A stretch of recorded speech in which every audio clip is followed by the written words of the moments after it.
क्योंकि जब जब ये शरीर रहेगा तो मुझे अपने पिता की याद आएगी कि शरीर पे पिता मोहित हुए। शंकर जी बोले बेटा संध्या, तुम्हारा शरीर तो नष्ट नहीं हो सकता, क्योंकि तुम्हारा जन्म होता तो तुम मर जाती, तुम तो प्रकट हुई हो। हां, शरीर शुद्ध हो सकता है। बोले कैसे? बोले तुम जाओ और जाकर के मेधातिथि नाम के ऋषि यज्ञ कर रहे हैं, उसमें जाके कूद जाओ, वो तुम्हें शुद्ध करेंगे। संध्या गई, मेधातिथि के यज्ञ में कूद गई। मेधातिथि ने प्रकट किया, बहुत सुंदर थी संध्या। उसी समय ने करे सूर्य नारायण देख के मोहित हो गए संध्या को। मेधातिथि के आए, बोले मेधातिथि हमें तुम्हारी बिटिया से ब्याह करने। मेधातिथि ने भी सोची कि सूर्य से अच्छा दामाद कहां मिले, कन्यादान कर दो। इनके 2 पुत्र और 1 बिटिया भाई, संध्या और सूर्य के। पहले बेटे का नाम था वैवस्वत मनु और दूसरे बेटे का नाम था यमराज। यमराज और धर्मराज एक ये अलग अलग नहीं, दो एक आदमी के 2 नाव है, यमराज और धर्मराज। नाव अलग अलग काए हैं। जब वे दुष्टों को संहार करत हैं फैसला, तो यमराज बन जाते हैं, और जब तुम जैसे भक्त पहुंचत हैं तो वे धर्मराज बन के तुम्हारा स्वागत करत हैं। आए कई भक्तों का धर्मराज बन के स्वागत करते हैं और दुष्टों का यमराज बन के। सूर्य नारायण अपनी पत्नी से बहुत प्रेम करते, बहुत। वैसे पत्नी से तो तुम्हारे भी प्रेम करत है कि नहीं? करत है, सब करत हो, बहुत चाहत हो जो तुम पत्नी को नहीं चाहता ही हो। जब तो तुमने बाऊ छोड़ दाई, दादा छोड़ दाए, भज्जा छोड़ दाए, रिश्तेदार छोड़ दाए, अकेले इनके पीछे। बताओ अच्छा, तुम सबको छोड़े नहीं बैठे? छोड़े हैं कि नहीं छोड़े? हम तो कहते तुम्हारी औलाद तुम्हारी मुंह पे लात धर के कुछ रहे तुमको। ये बजरंग बली इनको ऐसी औलाद दियो कि जिन्हें मर पाए न रो पाए न जी पाए। जब तुम्हारे बाबू दादा तड़प रहा, तुम कैसे मार दिया उन्होंने नहीं? हाँ, सूर्य नारायण बहुत प्रेम करते अपनी पत्नी से।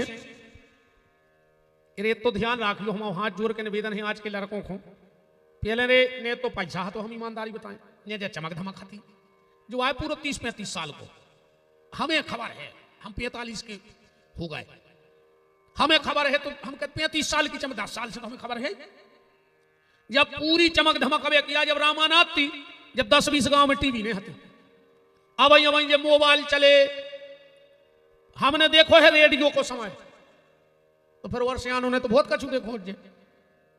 मनो पहले रे बाप जब बाजारे जात तो दिन भर बाजार करत तो पैसा रहते तो शाम को 5 रुपया बचे रे बाप के, जब पूरा सौदा ले लो दिन भर को भूखो फिर रहो। अब उन्हें 5 रुपया की जलेबी लाई बाप ने, उन्हें खुद नहीं खाई, मनो पेपर में लपटवा करे झोला में धर नहीं थैला में कि घरे मोड़ी मोड़ा बैठे उनको खुमा है, दिन भर को भूखो फिर रहो रे बाप। पूछो तो सियानों से करें क्या सियाने हुए ऐसो करो है, दिन भर भूखे फिरे, 5 रुपया की जलेबी लेके रात में घरे आए, मोड़ी मोड़ो को खुआ दाई और खुद मई में बासी मीड़ के खा के सो गए। अब तो अपने लगा पैसा है, वाहन है, रोज अपन बाजारे जा रहे, अपन ने मिठाई को डिब्बा लाओ और दुकान पे आगे के साइड को खोलो बटन और पीछे डिब्बा धर लाओ, और घरे आए सुरात में किवाड़ लगा के लुगाई के संगे खा रहा हो नकटा। मिले सुर मेरा तुम्हारा तो सुर बने हमारा।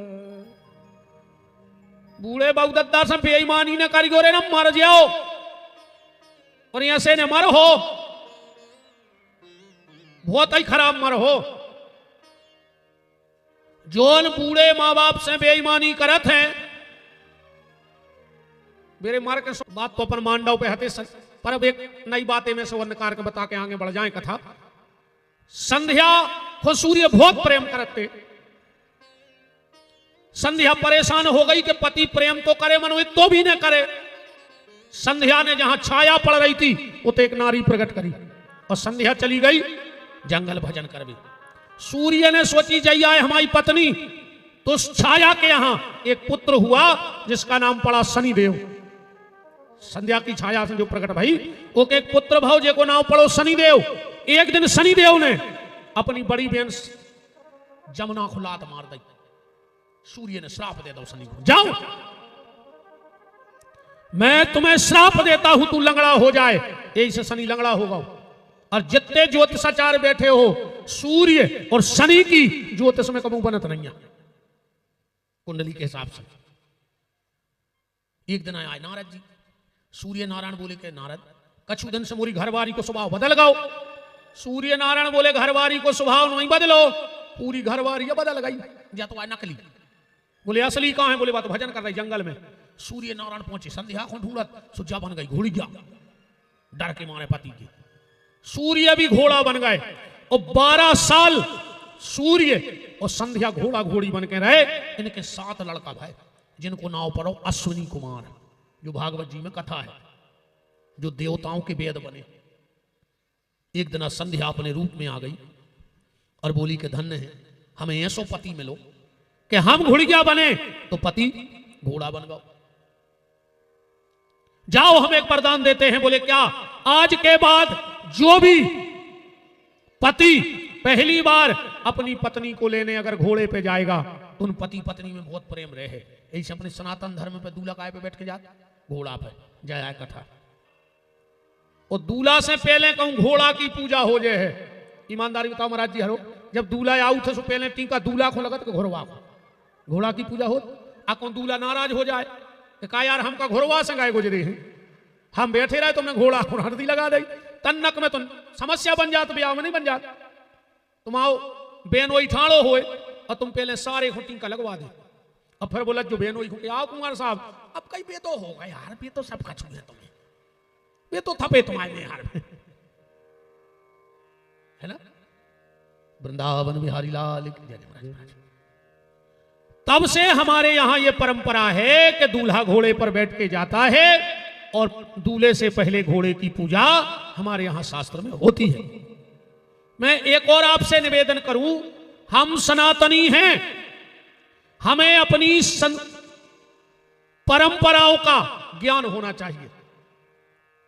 वरना आज हमारे ऊपर लोग मजाक बनाने लगे हमारे धर्म का, क्योंकि हमें पता ही नहीं है धर्म क्या है, हमें पढ़ाऊ नहीं जा रहा। जब तक हमारे यहां गुरुकुल परंपरा रही देश में, तब तक तो सनातन धर्म पढ़ाया गया।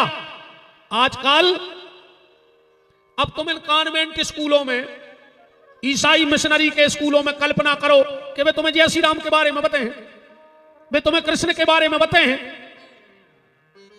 उसे तो तुम टीका लगा के नहीं जा सकत। आज तक किसी क्रिश्चियन ने अपने बच्चे को राम और कृष्ण बनाओ हो तो बताओ। और तुम्हारे अपने मोड़ी मोड़ों को भी बनाए फिर तब सेंटा क्लास से तुम्हें शर्म नहीं लगे? अपने बच्चों को राम बनाओ, कृष्ण बनाओ, अर्जुन बनाओ, स्वामी विवेकानंद बनाओ, डॉक्टर अब्दुल कलाम बनाओ, रसखान बनाओ, पर जी नमूना तो नहीं बनाओ। बोलो, अंग्रेजी मीडियम में मोड़ी मोड़ा पढ़ रहा है, खुद ही कंफ्यूजन में है कि हम आओ असली बाप को आए। एक फादर घरे है, एक फादर स्कूल में है तो फादर करेंगे जब बताओ। फादर कहते थे, फादर माने बाप होते, तुमने जानबूझ के अपने मोड़ा के 2 बाप करवा दे। वो कौन देना तुम्हारी से पूछे कि फादर असली कौन है, तू या वो।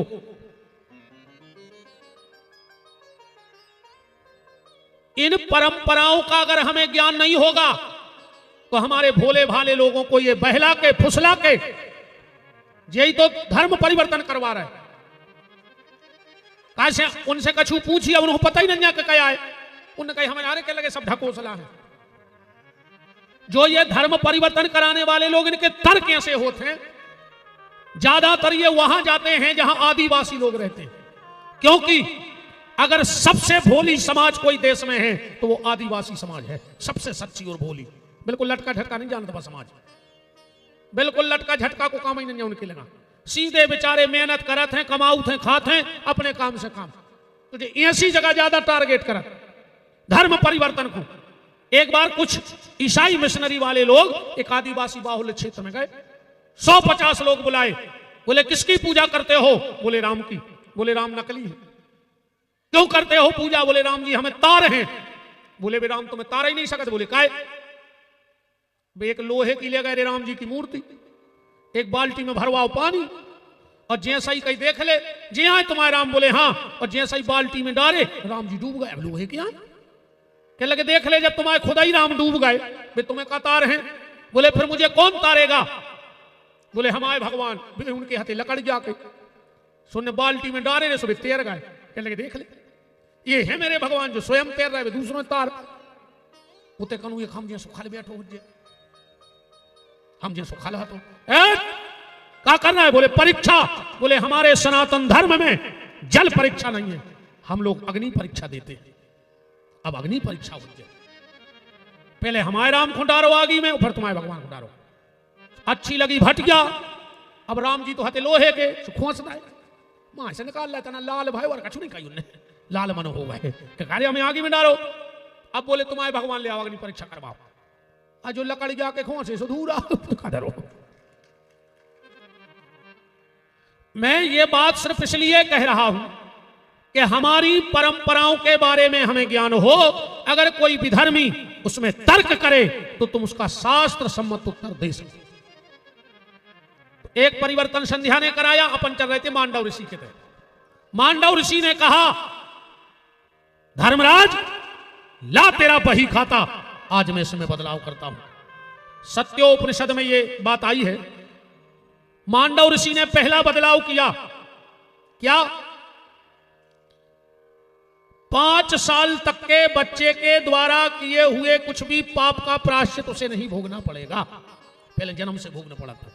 5 साल से 11 साल तक का बच्चा जो भी अपराध करेगा उसका प्रायश्चित उसके मां बाप को भोगना पड़ेगा, और 11 साल के बाद जो भी अपराध व्यक्ति करेगा वो उसका भोगता स्वयं होगा।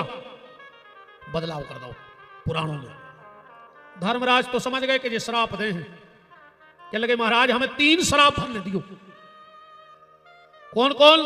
पहला, राजा बनने का श्राप मत देना।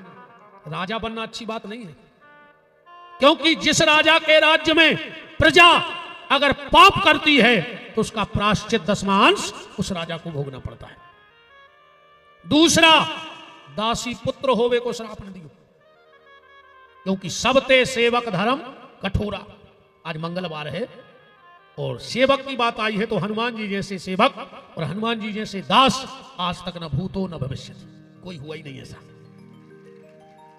एक बार एक राजा ने अपने नौकर से कही कि यार एक तुम और एक हनुमान, तुम हमारे सेवक भी राम जी के सेवक, तुमसे एक काम अच्छे से नहीं हुए, और राम जी हनुमान जी को एक काम बताते वे 4 करके आते और तुम एक ठीक से नहीं कर पा रहे।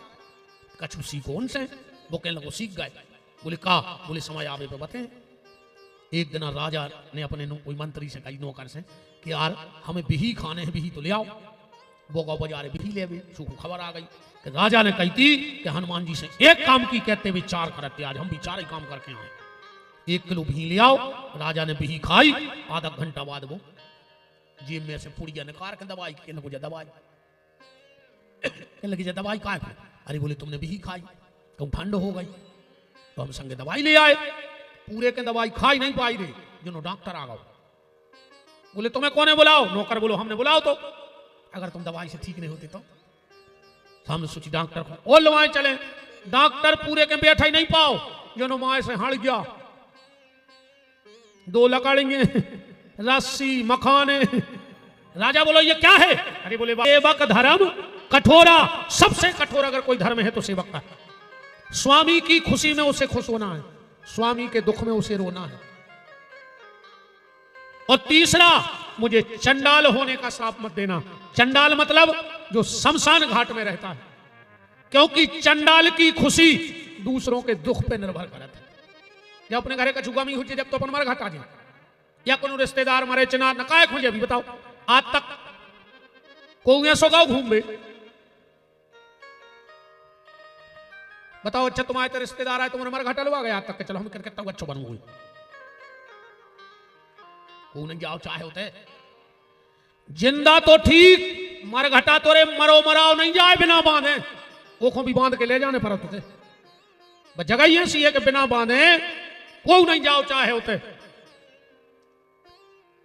मांडव ने हाथ में लिया जल और कहा जाओ धर्मराज हम तुम्हें श्राप देते हैं, तुम एक साथ मृत्यु लोक में तीनों बन के जाओगे। धर्मराज 3 अवतार लेके आए एक संगे, राजा, दासी पुत्र और चंडाल। कौन कौन? राजा बन के आए दुष्टर, धर्मराज के अवतार थे। दासी पुत्र बन के आए महात्मा विदुर, वे भी धर्म ही के अवतार थे। और वाल्मीकि नाम के स्वपच बन के आए चंडाल जाति में। ये कथा तुम सुनी हुई है, विदुर की, युधिष्ठिर की। आओ तो नई कथा में ले चले आप तुम्हें। का भाव महाभारत को युद्ध होगा, एक दिन भगवान ने देखो कि युधिष्ठिर अकेले फिर रहे हैं महल में। भगवान पहुंचे, बोले दाऊ क्या बात है? युधिष्ठिर बोले कन्हैया क्या बताएं, जब कुर्सी हम धिक्कार रही है, हम जब भी इस कुर्सी के पास जाते हैं तो ये हमसे कहती है युधिष्ठिर धिक्कार है तुम्हारे लाने, तूने मुझे पाने के लिए जिस गोदी दादा की गोदी में खेला उसे मार डाला, जिस गुरु ने तुझे ज्ञान दिया तूने उसे मार डाला, तूने सगे भाई को मार डाला, धिक्कार तेरे लिए। तो कन्हैया ये कुर्सी मुझे सोने नहीं दे रही, और जब बिल्कुल गारंटी जानियो कुर्सी बारे को कब नींद आता ही नहीं है। जे को मिल गई वो 5 साल ये टेंशन में नहीं सोए कि चली न जाए, चली न जाए, चली न जाए, और जे की चली गई वो 5 साल ये जुगाड़ में नहीं सोए कि मिले है कैसे, मिले है कैसे। नींद दो ही की खराब, 2 ही जनों की खराब। बहुत खतरनाक नशा होता कुर्सी को। अब ये सरपंच के चुनाव में भाई तेरे नाव तो हमने बताया कौन गांव की, या कौन विश्वनाथ जिसको तुम हमारे गांव की मंच से रखा दी, मंच पर बैठे बिल्कुल सांच यार वो सरपंच को फार्म भर जा रहा हो तो महाराज ने दे दो जो मुहूर्त, उन्हें घड़ी देखी सोगा लेट, सो जल्दी उठाओ फार्म, पहले मताई के पांव परे और फिर घरवारी के गोड़ों को लूंगा। वह कहने लगी अब का बिल्कुल ही पाक, अरे बोले खबर नहीं रही। ऐसी हालत हो कुर्सी वालों की कि तुम तो सो जा बारे वीर, और देश की जनता भूखों मर रही और नेता खा रहे खीर, तुम तो सो जा बारे वीर। बहुत ही खतरनाक हालत है। परम श्रद्धेय पूजपाद सनातन धर्म की ध्वरि ब्रह्मलीन श्रीमद जगत गुरु स्वामी श्री पूज्य चरण श्रूपानंद जी महाराज जी के विशेष कृपापात श्रीमद अग्निपीठाधीश्वर श्री रामकृष्ण नंद जी महाराज अमरकंटक धाम से पधार रहे हैं। उनके श्री चरणों में दास का कोटि कोटि नमन वंदन प्रणाम समस्त जनता जनार्दन की तरफ से आप सबके आपके श्री चरणों में सबका नमन है, वंदन है, प्रणाम है। पूज्य बोलो जगत गुरु जी भगवान की जय हो। हमारा यजमान परिवार श्री खीर सिंह जी और अरविंद भैया महाराज जी का पूजन करें। महाराज जी प्रणाम।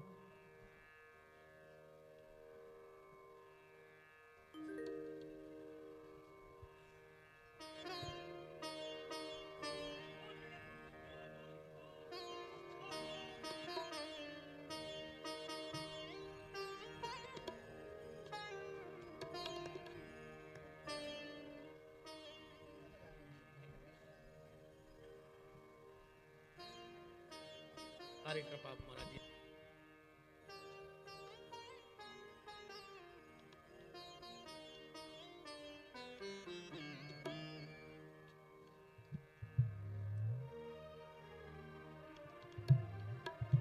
ब्राजो ब्राजो प्रभु जी ब्राजो।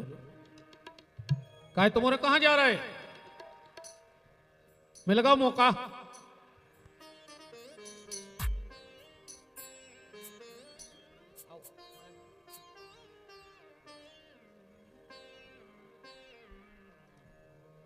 ब्राजो देवता परम श्रद्धेय पूज्य चरण श्रीमंत अग्निपीठाधीश्वर श्रद्धेय पूज्य श्री रामकृष्ण नंद जी महाराज के चरणों में प्रणाम करते हुए और कथा को आगे ले जाए ऐसी स्वीकृति दास को प्रदान की जाए। समस्त और जो भी अतिथिगण हमारे राजमार्ग से गुरु कृपा वाले भैया ठाकुर साहब, हमारे अनुज परिहार जी जो हमारे सागर में वर्तमान में विष्णु परिषद में बड़ा अच्छा कार्य कर रहे हैं, हमारे कटंगी जबलपुर से श्री भगवत सिंह जी मजले भैया वो भी उपस्थित हैं, उनका मान है। सभी लोग यथास्थान विराज जाएं। बीच में को न जाइयो, भगवान करे बीच में को न जाए। नहीं, जब आदमी बीच में चलो जात है तो फिर गांव में चर्चा होते कि अब समय ने हतो और भी चले गए। तनक और रोकते। हम तो इन संतों से यही प्रार्थना करें कि ये सब समय से जावे, पर अब जी की आ गई हो जे सो का हम कर लें का जी और कर लें ओखों को नहीं रोक सकते।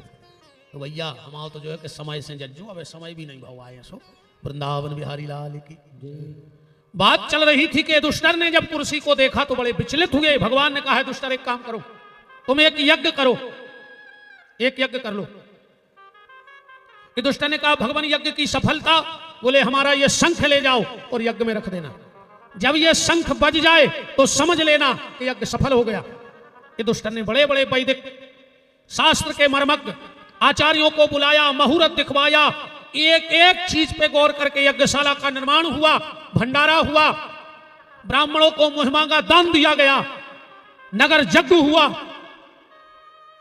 ब्राह्मण घर चले गए, यज्ञ की अग्नि शीतल होने लगी पर शंख नहीं बजा।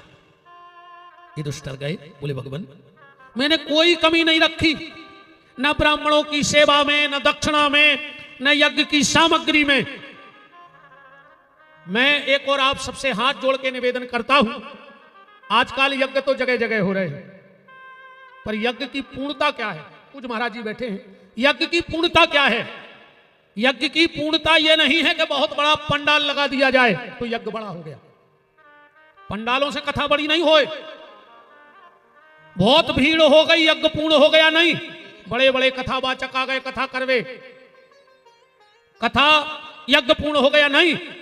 यज्ञ की पूर्णता यह है कि जहां तक मंत्र की आहुति जाए, शब्द जाए, जहां तक मंत्र की ध्वनि जाए, वहां तक उतनी जमीन में पांव सफल हो गया। और अगर एक भी व्यक्ति भूखा चला गया तो यज्ञ का कोई मतलब नहीं। यज्ञ का मतलब है अन्नदान, भोजन सबसे बड़ा यज्ञ है। ये दुष्टर बोले हमने तो कोई नहीं, हमने चिटियों तक खावे डरवाओ, हमने कुत्तों को रोटी डलवाई, गायों को, भैंसों को, पशु पक्षियों को दाना डलवाया। अब भगवान ने सोची अब क्या करें? बोले सुनो दुष्टर, हम बताओ तो नहीं चाह रहे थे, मैंने सुन लो।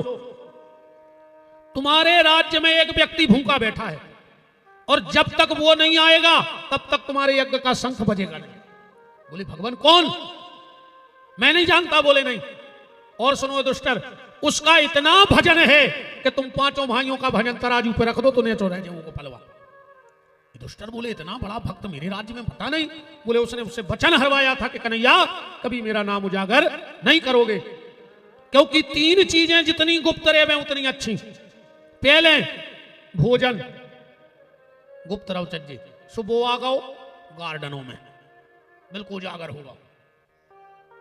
भोजन करते वक्त नजर भी किसकी पड़ रही है उस भोजन पे, उसका भी महत्व है। आजकल तो जूता पैर के खा रहे, जूठो मूठो खा रहे, नहीं खा रहे। आज में गार्डनों में तो बागत भाई जो तो बफर में आधा घंटा बाद सलाद की टेबल देखियो, ऐसी लगत जैसे पे कुत्ता लड़ पड़े हुए, इतनी खराब लगत बस सलाद की टेबल देखियो गौर से, जैसे कुत्ता लड़े हुए ऊपर। कहा तरक्की करी थे पन्ने का। अच्छे अच्छे भज्जा हरे बड़े बड़े आदमी 40 लाख की गाड़ी में गए, 50 लाख को सोनो पहरे, और जो गार्डन में गए वो 5 रुपया की प्लास्टिक की उठाई प्लेट, अब फिर लो बेकारी से रोटी मांगत। शर्म ने लगी यार था ना तुमको। एक हो गए थे तुम 1.5 लाख करोड़ की गाड़ी में, 5 रुपया की प्लेट में रोटी मांगे हम तो गार्डन में। जा तरक्की करी अपन ने। कहूं 4 बड़े बड़े भज्जा हरे और पहुंच गए, और तंदूरी बारे ने एक फेंकी रोटी, उनने 4 ही ने कोरा करके एक कोरा ले लो। कोरा खावे गए थे तो गार्डन में तुम, तनक तो शर्म करो यार। भोजन का नियम है, जिस घर में 2 भाई एक थाली में बैठ के भोजन करते हो उसके घर में कभी धन की कमी नहीं आ सकती। जो बेटी अपना जूठा अपने पापा को खिलाए उसके बाप की अकाल मौत नहीं हो सके। इन मोड़ियों में इतनी ताकत है कि अगर जी अपनो जूठो पापा खुआत रहे में तो बड़ी से बली अलग तर्ज। और पति और पत्नी हो कब एक थाली में भोजन न करो चज्जे। सो आजकल तो दादा हिंदुस्तान पाकिस्तान जैसे हालात हैं, फिर भी कह रहे हम साथ साथ हैं। दो ही आदमों की हालत देखो तुम। भोजन का नियम है भोजन पर्दा में होने तो, भजन पर्दा में होने तो। सो भजन फेसबुक पे आ गओ। अब आदमी को ने भगवान से मतलब ने गुरु जी से ने महाराज जी से सेल्फी लेने, भगवान पीछे ठाड़े, भगवान को पीट करके सेल्फी ले रहा हो। भगवान कह रहे तुम्हें पीटा बता रहे, हम वो के भर पटा के मार जाओ। कभी भी ध्यान रखना, भगवान के मंदिर में सेल्फी नहीं लाओ चज्जे, जो बंद कर दी बिल्कुल। सेल्फी ले हो मतलब भगवान की तरफ तुम्हारी पीठ है, तुमने भगवान को पीठ कर ली और भगवान ने तुम्हें पीठ दे दी तो क्या हुई फिर बताओ। तुमने तो पीठ दे दी सेल्फी के चक्कर में। आजकल आदमी तीर्थ में जो है सबसे पहले फोटो खींच के डाल है। जितना भजन उजागर हुई है उतनों को फल ने कहा भजन गुप्त, भोजन गुप्त में। और घर को सम्मान बहुत ध्यान से समझ लियो, घर का सम्मान जितना पर्दे में रहेगा सो आज वो भी रोडों पे आ गओ। बारात में तुम हाथ बांधने का जा रहे, पूरे घर के बम कट जा रहे और तुम इज्जतदार जाके फांसी लगा लियो, मार जा। तुम शर्म ने लगी रे, मार जा रे, फांसी लगा के मार जा। कहीं हम बहुत अच्छे खानदान से हैं, हाथ बांधे रोड पे न पूरे घर के उच्च तक जा रहे कहीं बड़े खानदान की बारात न कर गए। तनक तो इज्जत अपनी बचा के रखो यार। जो सियाने मान मर्यादा बना गए होगी तनक तो इज्जत बचाए रहो, पूरी न बचा पाओ तो तनक ऐसो हम के थोमा ही सो लगा थे वो इज्जत को क्या है कछुआ पनोरो। भगवान ने कहा उस भगत ने मुझसे कहा था कि मेरा नाम कभी दुनिया में ना आए, पर अब समस्या आ गई तो बताने पर है। उसका नाम है सुपच वाल्मीकि, तुम्हारी राज्य में रहता है, बहुत बड़ा भजनानंदी है। अगर वो तुम्हारे यहां भोजन कर जाए तो शंख बज्जे। सहदेव बोले हम जा रहे हैं, पहलू आके आओ, बीच में कूद पड़े। सहदेव गए, हल्ला मच गया, सबने दौड़ के कही वाल्मीकि जी, सहदेव जी आ रहे हैं। वाल्मीकि जी तो बाहर ठाड़े हाथ जोड़े, मालक हमसे कह रही होती। सहदेव बोले कल तुम्हारा निमंत्रण है हमारे घर में। वाल्मीकि जी बोले कि निमंत्रण तो साधु को, ब्राह्मण को, कन्या को, हम कहां छोटी जात के, हम आओ काय को नहीं हो। तो सहदेव बोले कि भगवान ने सब बता दी है तुम्हारे बारे में। वाल्मीकि जी समझ गए कि भगवान को कछु लीला करने हैं। ठीक है महाराज, हम न्योते में तो चले हैं, पर हम वो के घरे भोजन करत हैं जिन्हें 100 यज्ञ कर लाए हुए। आप सहदेव ने सोची ये कई को तो शंख नहीं बाज रहा हो, अब तुम दाएं 100। जैसे ही बस सहदेव जी पलटन लगे, बोले रुक जाओ महाराज, पीछे पांव ने धर दी ना, सिर के टुकड़ा टुकड़ा हो जाए। सहदेव ने कहा हम और पे गए। नकुल आए, वे भी खड़े, अर्जुन आए, भीम आए, दुष्टर आए। उनकी एक ही शर्त के अगर 100 यज्ञ हुए तो चले। जब पांचों नहीं लौटे, ये 5 ही दौड़े थे अपनी बुद्धि की दम पे। द्रौपदी ने कहा कन्हैया आप मेरे साथ चलो, इनमें से कोई ने नहीं कही। द्रौपदी भगवान को लेकर के गई वाल्मीकि जी के पास, बोले महाराज प्रसादी खो। बोले रानी 100 यज्ञ। द्रौपदी बोली हम आए हो गए 1000, तुम 100 की जाए। पांडवों ने सोची रे जोन दिन से भी आओ भाव सो सत्यनारायण की कथा नहीं भाई घरे जा कौन यज्ञ में बैठा रही। कह रही हमने 1000 यज्ञ कर लाए, बताओ कब किए। तो द्रौपदी के यज्ञ देखियो। द्रौपदी बोली माधव शास्त्र तो सत्य हैं। भगवान बोले सत्य हैं। तो बोले शास्त्र में लिखा है कि संत मिलन को चालिए तज माया अभिमान, और एक एक पग आगे बढ़े तो कोट ने यज्ञ समान। और आपसे मिलने हम पैदल आए, और जिसकी प्रशंसा भगवान स्वयं कर रहे हो वो तो संत ही है। तो हम आपसे मिले कम से कम 1000 पांव धर के तो आई गए, तो हम 1000 यज्ञ हो गए। भगवान बोले वाह द्रौपदी वाह। द्रौपदी को तो ना घमंड होगा, ये 5 पांडव फेल हो गए, हम आगे निकल गए। वाल्मीकि जी की तरफ देखे, वाल्मीकि जी बोले हम भोजन तो कर हैं, पर हम जोखे हैं वो बनाने पर। द्रौपदी ने सोची बनाने अक्षय बाट तो धरो है, डबली के तो बाबे हम ही नहीं लगाए। वाल्मीकि जी आए, द्रौपदी बोली बताओ क्या पाना है। वाल्मीकि जी बोले तुरंत बीज बेओ जमीन में, तुरंत पेड़ो हो जाए, वो में तुरंत फल लगे, तुरंत पक जाए और अपने आप टूट के गिर जाए, वो की चटनी से रोटी से। अब बताओ, अब भाई बीज बे हैं, अब भाई पेड़वा हो रहा। भगवान बोले थे आओ। अब उनके पांडवों को भी महत्व बताने तो न द्रौपदी की नजर में तुम्हें कछु बची नहीं थी। सहदेव तुम कहो कि अगर कभी मैंने अपनी विद्या का दुरुपयोग न किया हो, एक सहदेव विद्या होती है, कई संत मुनि महात्मा जगाए रहते हैं विद्वान, उनको सामने वाला जो आता है और उसके बारे में पूरा पता लग जाता है सहदेव विद्या के कारण। का पूछ भी आए हो, काय को आए हो, पर ने भगवान रिद्धि देवे, ने सिद्धि देवे, ने प्रसिद्धि देवे। भगवान तो अपने चरणों की कृपा भर देते रहे, इसे बड़ो कछु ने खाओ साहब। ठीक है, वो तो रिद्धि सिद्धि प्रसिद्धि ये तो ठीक है, भगवान की सेवा में लत रहे, भगवान को नाम मिलत रहे, जो सबसे बड़ी बात है। राम सहदेव तुम बोलो, अगर तुमने कभी अपनी विद्या का गलत उपयोग न किया हो तो इसी समय जमीन में एक बीज प्रकट हो जाए। एक बीज प्रकट होगा। भगवान बोले नकुल आओ, तुम कहो मैंने अगर कभी सहदेव में और इन 3 पांडवों में भेद ना किया हो तो जो बीज पेड़ बन जाए।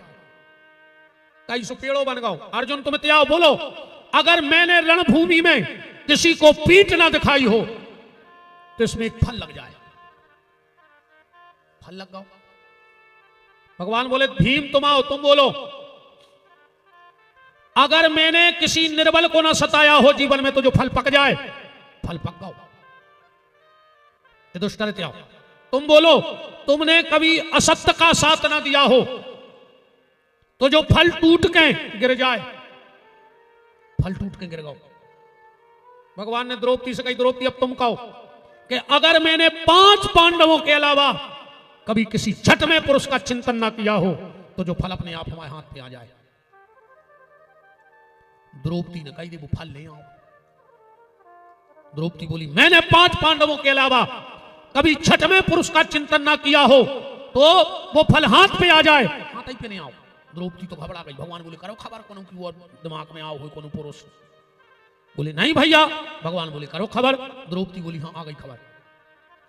जब मेरा स्वयंवर हुआ तो अर्जुन के पहले कर्ण पहुंच गया था स्वयंवर में। और द्रौपदी ने जब कर्ण, अब सूर्य पुत्र ही तो आए, बहुत सुंदर है, तो अर्जुन से लाख गुना सुंदर है। तो द्रौपदी लोग को लगा काश ये मेरा पुत्र पति होता, इससे मेरा स्वयंवर होता। भगवान बोले कहो कि 6 पुरुषों के अलावा 7वें को ध्यान में आओ हुए तो फल आ जाए। फिर भी रे फल ले आओ। द्रौपदी बोली नहीं भैया अब नहीं। भगवान बोले और खबर करो द्रौपदी। द्रौपदी बोली अब तो आप हमें पूरी खबर है, 7वां पुरुष हमारे दिमाग में आओ नहीं आ। द्रौपदी रोने लगी, बोले भैया अब नहीं। भगवान बोले एक पुरुष और है जो 24 घंटा तेरे ध्यान में रहता है। बोले कौन? बोले मैं। द्रौपदी को ऐसा भजन नहीं है तो भगवान भारी तारीफ करते द्रौपदी की अपनी पत्नियों के बीच में बैठ के। तो एक दिन सबको लगो कि यार जी 24 घंटा द्रौपदी द्रौपदी द्रौपदी भली भी नहीं आए, मानो इतनी तारीफ सोई नहीं। भगवान एक दिन बोले चलो चल गए अपन आज हमारी बहन के तो रोटी खेबी। अष्टपटरानी अलवा के बैठ जाओ। माता जी तो बैठ जाओ, हल्ला न करो मनो, बैठ जाओ। भगवान पत्नियों को लेके पहुंचे। द्रौपदी बैठी थी। भगवान बोले बहन जल्दी भोजन तैयार करो जी, भाभी और हम तुम्हारी भाभी और हम भोजन करेंगे। द्रौपदी बोली भैया कंगी कर लें फिर बना रहे। भगवान बोले जाओ रुक्मणी अपनी भाभी की कंगी कर दो। और जब रुक्मणी कंगा लेके बाल में चलाओ तो एक बाल टूटो, उमें से आवाज आई कृष्ण। रुक्मणी में घेरूं देखो कि कमरा में कोई नहीं है, या कृष्ण। द्रौपदी बोली नहीं है। फिर दूसरी कंगी मारी सो एक बाल टूटो, उमें से आवाज आई कृष्ण। रुक्मणी दौड़ के भगवान के चरणों में गिरी, बोली प्रभु मान गए कि तुम 24 घंटा द्रौपदी द्रौपदी काय करत हो। वो कि तो रोम रोम में सिर्फ कृष्ण ही कृष्ण बसे हैं, दुनिया में कोई मतलब ही नहीं। जहां कहा हाँ तो आपके अलावा तो दुनिया में मुझे न पति प्यारे हैं, परमात्मा के अलावा क्या। फल आ गओ चटनी बटी, ध्यान से सुनियो। भोजन भय। वाल्मीकि जी भोजन करके चले गए। शंख ने बजोरी। ये दुष्टर बोले काय दद्दा तुमने यार वो आदमी के हाथ जरवा दाए, हमारे पूरे घर के फिर रहे काल से बाबा जी करत। और शंख बजो ने। भगवान बोले दुष्टर अगर तेरे परिवार के अलावा किसी ने ये गलती की होती तो तुम जानते हो मैं खुद का अपराध तो सह लेता हूं, पर भक्त का, मेरे भक्त का अपमान किसने किया? द्रौपदी कप गई। बोले भैया हमने। बोले कैसे? बोले चटनी तो हमने बनाई और 56 प्रकार के भोजन भी बनाए हमने। जब हमने उनको पर से उन्हें पातर में सब इकट्ठे कर लिया, भुजी बना दी और खा के चलो। हमारे मन में आ गई कि बाप राज खाओ है ना गरीब आदमी। हम मर गए बड़ा भजिया मंगोड़ा तस्मई खीरदार सब्जी अलग अलग, उन्हें सब भुजी बना के खा लो। भगवान बोले पूछ के आओ और नंगे पांव जाओ, कि वो मिला के भोजन करके महात्मा खाएगा। द्रौपदी गई, बोले भैया वाल्मीकि बताओ तुमने भोजन मिला के क्यों किया? वाल्मीकि जी बोले कि राजरानी इसलिए कि जब जीव है हो गई है चटक, अब हमने वो खोल भोग बना दो, भोग लगा दो भोजन को, वो बन गो भगवान को प्रसाद। अब अगर हम पहले मिठाई खाते तो जो जीव कहती कि कब से मिठाई खा रहे तना खटाई खा ले, सो मिठाई को अपमान नहीं हो जाता भगवान के प्रसाद को। और पहले हम खटाई खाते तो जो जीव कहती कितनी खटाई खा रहे तना मिठाई खा ले, सो खटाई को अपमान हो जाता। और हम भगवान के प्रसाद को अपमान करो नहीं चाहत, सो मैंने सबरी भुजी बना रही कि जब को पता ही नहीं पड़ा मीठो का आयो खट्टो का आयो सब खा ले, ऐसे हम मिला लो। तो ऐसे ऐसे महापुरुष हो गए कि वो प्रसाद का भी अपमान नहीं करना चाहते। ऐसे थे संत श्री सुपच वाल्मीकि जी, जो धर्मराज के अवतार थे। राम वृंदावन बिहारी लाल की कि नटवर नागर नंदा भजो रे मन गोविंदा, नटवर नागर नंदा भजो रे मन गोविंदा, नटवर नागर नंदा भजो रे मन गोविंदा, नटवर नागर नंदा भजो रे मन गोविंदा। हरि बोल।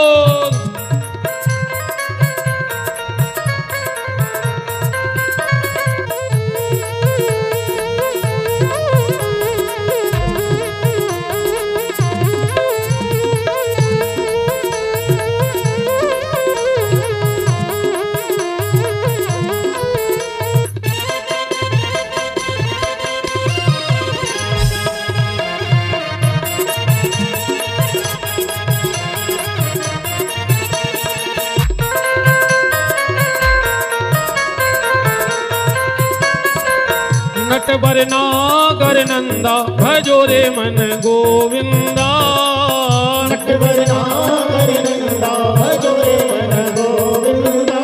बोलो भक्तवत्सल भगवान की जय हो। सृष्टि की उत्पत्ति बताई गई। मैं सिर्फ एक बात आज की कथा में, बाकी तो फिर मैं शब्दों के हिसाब से आगे निकाल लूंगा। हम सनातन धर्मी हैं और इन चीजों का हमें ज्ञान होना चाहिए। इसी से पूरी सृष्टि की कथा विद्वान बैठे हैं समझ जाएगी और एक नई अच्छी बात आपको पता लग जाएगी।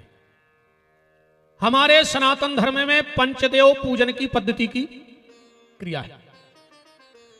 हर सनातन धर्मी के घर में इन 5 देवताओं की पूजा होनी चाहिए। इन 5 में से अगर एक की भी पूजा नहीं हुई तो 4 की पूजा व्यर्थ चली जाएगी। आदमी इसीलिए दुखी है क्योंकि वो पंचदेव पूजन से दूर हो गया। हर सनातन धर्मी को पंचदेव पूजन करना चाहिए। हर घर में इन 5 देवताओं की पूजा कल से चालू कर दो, तुम्हें घर का बदलाव अपने आप समझ में आ जाएगा। पंचदेव कहलाते कौन हैं? पंचदेव वो कहलाते हैं जिनका पिंडी में भी पूजन हो जाए और जिनका स्वरूप में भी पूजन हो जाए। ध्यान से सुनना बात, जिनका पिंडी में भी पूजन हो और जिनका स्वरूप में भी पूजन हो, क्योंकि ये सारा संसार पिंडी से बना है। काय से बना है? पिंडी से।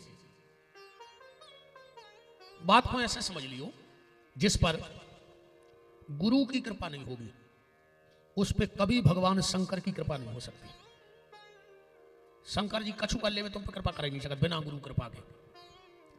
जिस पे गुरु कृपा होगी उस पे शिव जी की कृपा होगी, और जिस पे शिव कृपा हो जाती है उस पे राम जी की कृपा हो जाती है। बिना शंकर जी के आज तक कोई राम नहीं मिले। रामायण तुमने पढ़ा था, राम जी खुद कह रहे कि जेहि पर कृपा न कर त्रिपुरारी सो नर पावन भगति हमारी। शिवद्रोही ममदास कहावा सो नर मोए सपने नहीं भावा। और बिन छल विश्वनाथ पगन येहू राम भगत कर लक्षण येहू। तो जिस पे गुरु कृपा उस पे शिव कृपा, जिस पे शिव कृपा उस पे राम जी की कृपा। अच्छा जी पे राम जी की कृपा हो जाए, वो पे कौन की कृपा हो जाए? फिर राम जी तो मिले शंकर जी की कृपा से, तो राम जी की कृपा से कछु मिलो चज्जे। गुरु जी के खूब हाथ पांव दबाओ, गुरु जी की कृपा हो जाए। कौन कौन गुरु जी हर बार याद रहे थे हाथ पांव दबो आवे के। हाँ 10-20 चेला खड़े हैं। कौन कौन जजमान भी खपट मिल जात मनो। एक गुरु जी उतरे मंच से, जजमान से बोले तन्नरे घोड़े मसक दिए के लोग काय का गार मचात रहा है, काय में हार गए 3 फुट के कमरा पे बैठे, के लगी तो तना हाथ मसक दे, के लोग काय का दबाले उठात रहा है, चीला के लोगों को तो करो दबा दे रहा है, वो फिर आ रहा हो जी से नर आ रहे थे। बहुत महंगा कपड़ा लाके दे दो, गुरुजी की कृपा हो जाएगी, नहीं होगी। गुरुजी के आगे पीछे फिरो, कृपा हो जाएगी, नहीं होगी। बहुत ध्यान से सुनना, हमारे गुरु के शरीर में शिव पिंडी होती है, बहुत ध्यान से सुनिए बात हमारी। हमारे गुरु के शरीर में एक शिव पिंडी होती है। देखो ज्यादा ढूंढने न पाए, अब आप भाई कहते हैं कि फलाने वेद मिले को तो मैं नहीं मिलने, जिंदगी को देख ली तो हूं का रहा हूं। तो पहले भगवान शिव, दूसरे नारायण, जिनके पिंडी के रूप में सालक राम जी। एक भक्त भाई महाराज जी चंद्रहास, बहुत उच्च कोटि के भक्त, एक बार गंडकी नदी के खेत ऐसे फिर रहे थे, बिल्कुल सज्जन, बिल्कुल सीधे। सुमिल गए नारद जी, बोले तुम को आओ, बोले नारद, बोले तुम का बता, तो बोले भजन करवे की गली। चंद्रहास जी बोले तो हमें बता दे एक आदमी, हम मन ने मंत्र बच्चा जो हम तो भूल जाए, ने हम माला कर पे हमारे बस की नहीं, तुम सरल उपाय बताओ। नारद जी ने उतनी गंडकी नदी में से सालक राम जी उठाए, बोले जी ले जा घरे, रोज इनको चरणामृत पीत जो। अब चंद्रहास तो बिल्कुल चंद्रहास आते, बिल्कुल सज्जन, घरे गए उन्हें 2-3 दिन तो अच्छे धोखे चरणामृत पियो। एक दिन सोचिए, सुनो यार हम जाए रिश्तेदारी में अजीरे अजय तई, और हम चरणामृत पीने पे हमें पाप लग, सीधो आदमी बाहर डरा थे। तो उन्हें सोचिए काम करो, उन्हें उठाए अरिया में से सालक राम हल्के से हथे गाल में दबा लाए। बोले का है, बोले दिन भर चुपसात रहे, तो दिन भर अपन को नहीं करने सोचा, तो बहुत उच्च कोटि की स्थिति आए अपनी, तो शुरुआत नहीं है भजन की, तो बहुत उच्च कोटि की स्थिति है, अपन को तो करोड़ों जन्म लगे होते हैं पहुंचे में। अरे उन्हें भी सालक राम धल्ला करे गाल में, दिन भर चूसे रे, महीना में पूर्ण वैराग्य होगा। घर छोड़ छाड़ के भाग गए, चले जा रहे थे, कौन उन्हें ऑटो दे दा दान में, ऑटो ला चले जा रहे थे, कुत्ता ने देख लो, उन्हें झपट्टा मारो, मुंह में दबाओ, वो अपड़ा ठीक को दौड़ लगा दे। चंद्रहास जी ने देखो कि क्यों पत्थर हाथों ने उन्हें मुंह में से निकाल के सालक राम, वो जब दाई नहीं कुत्ता में पट उतरे, कुत्ता में उतन छोड़ दी, ऑटो दौड़ लगा गो जी, जाके उतर रोन लगे, कहने लगे तुम्हें 6 महीना से मुंह में धरे, तुम काम है आज या परे, तुम आज नहीं होते तो हम आज ऑटो चलो जाते। ऐसे हते चंद्रहास जी, एक लंगोटी पेरते, एक बांधते, मुंह में सालक राम को कुछ नहीं, बिल्कुल निगा जा रहे थे। एक सेठ लुआ गो घरे के संत चरण पर जाए, सचुरात भोजन कराए, सो गए। अब सालक राम जी को तो पूर्ण वैराग्य, 24 घंटा सालक राम सालक राम दिखाते, उनको बताओ जो मोह में धरे। सवेरे संत जी उठे तो सेठ के पूरे घर के रो रहे थे। चंद्रहास जी बोले कि काय रो रहा है? सेठ बोलो कि हमारी आधी जायदाद लुट गई रात में, डाकों पर गो आधी जायदाद चली गई। चंद्रहास जी बोले सोचिए कि आधी जायदाद चली जाए, रो चज्जे। सेठ बोलो बिल्कुल रो चज्जे, इतनी कही रे। चंद्रहास जी आंगन में उल्टा खा के नर आने लगे। सेठ के घर के भूल गए कि हम आना चोरी भाई। चंद्रहास जी से बोले तुम आओ का हुआ? चंद्रहास जी बोले हमारी भी आधी जायदाद लुट गई रात में, ये से हम रो रहा है। बोले का? बोले हमारी 2 लंगोटियां थी, एक डरी थी सूख में, भड़िया तुम आओ सामान हमारी लंगोटी में बांध के ले गए, एक स्वादी हमारी लुट गई, हमारा तो 2 लंगोटियां थी, हमारा को लंबी चोरी जा जाती आए। बहुत सालक राम जी की बड़ी दिव्य दिव्य कथाएं हैं, पर आज भी राजस्थान में फटे सालक राम को मंदिर बनो है। फट गई थी चंद्रहास जी के लाने, बीच में से फट गई थी सालक राम जी, इतना प्रेम था। तीसरी माता दुर्गा पंचदेव पूजन।